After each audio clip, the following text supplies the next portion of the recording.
Olá, queridos amigos. 5 dias depois da prisão de Paulo, o sumo sacerdote Ananias, junto com alguns líderes religiosos e um advogado chamado Tértulo, compareceu diante do governador Félix em Cesareia para acusar Paulo formalmente. Tértulo expôs as acusações, descrevendo Paulo como uma praga que gerava distúrbios entre os judeus, líder da seita nazarena e profanador do templo. Ao ter a oportunidade de se defender, Paulo refutou as acusações, afirmando que sua recente viagem a Jerusalém só tinha como propósito a adoração a Deus.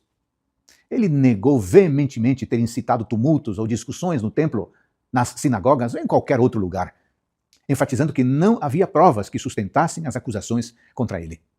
Nas palavras de Paulo, hoje estou sendo julgado por vocês, por causa da ressurreição dos mortos, verso 21. Apesar da defesa de Paulo, os líderes judeus corroboraram com as acusações. Félix, depois de escutar ambas as partes, decidiu suspender a audiência e esperar a chegada do comandante Lísias para tomar uma decisão definitiva. Lá ele ordenou que Paulo permanecesse sob custódia, mas com certa liberdade para receber a visita de seus amigos. Alguns dias depois, Félix, juntamente com sua esposa Drusila, uma mulher judia, ouviu Paulo falar sobre a fé em Jesus Cristo. Quando ele falou sobre justiça, autocontrole e o julgamento vindouro, Félix ficou inquieto e decidiu encerrar a audiência. No entanto, ele esperou que Paulo lhe oferecesse um suborno para obter sua liberdade. Por isso, ele o chamava com frequência para conversar. 2 anos depois, Félix foi substituído por Pórcio Festo como governador. A fim de obter dos judeus o favor, Fausto decidiu manter Paulo na prisão, negando-lhe a liberdade pela qual ele ansiava. Paulo não apenas permaneceu preso, como também permaneceu fiel à sua fé e aos princípios que foram testados. Que princípios éticos um cristão deve seguir em uma situação semelhante?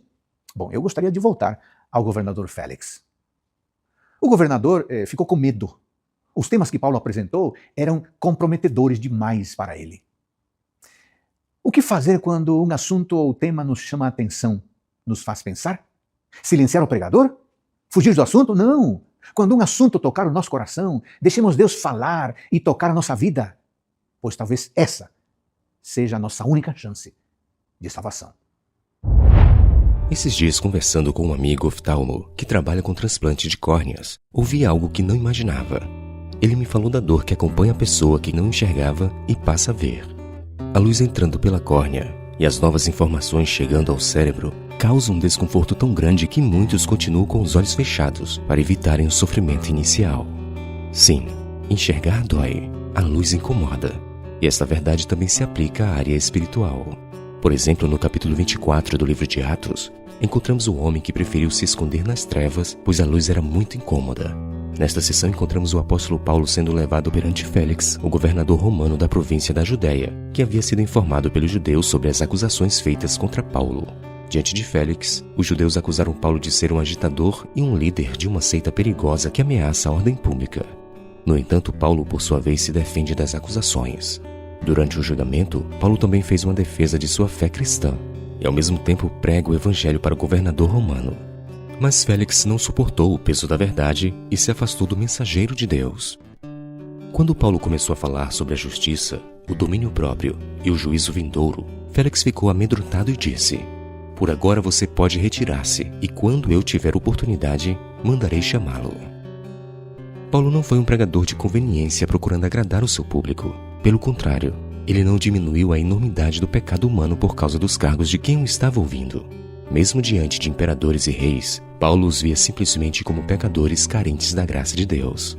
No texto de hoje encontramos Félix e Drusila, os quais viviam em uma relação adúltera, pois ela abandonou seu primeiro marido Azizo, rei de Emesa, para ficar com ele. Por isso que o sermão de Paulo incomodava tanto o casal. Mas o que a Bíblia mostra é que, apesar de Félix ter ficado com medo, ele não se arrependeu e nem se entregou a Jesus. Ao invés disso, preferiu afastar o pregador para não continuar ouvindo as repreensões. Tal postura nos ensina 2 grandes lições. Primeira, como ouvintes, não devemos nos fechar em uma bolha que falam apenas o que gostamos de ouvir. Muitas vezes, para sermos curados, precisamos ser confrontados com uma verdade incômoda. Segundo ponto, como pregadores, não podemos diminuir a mensagem do Evangelho para agradar o público.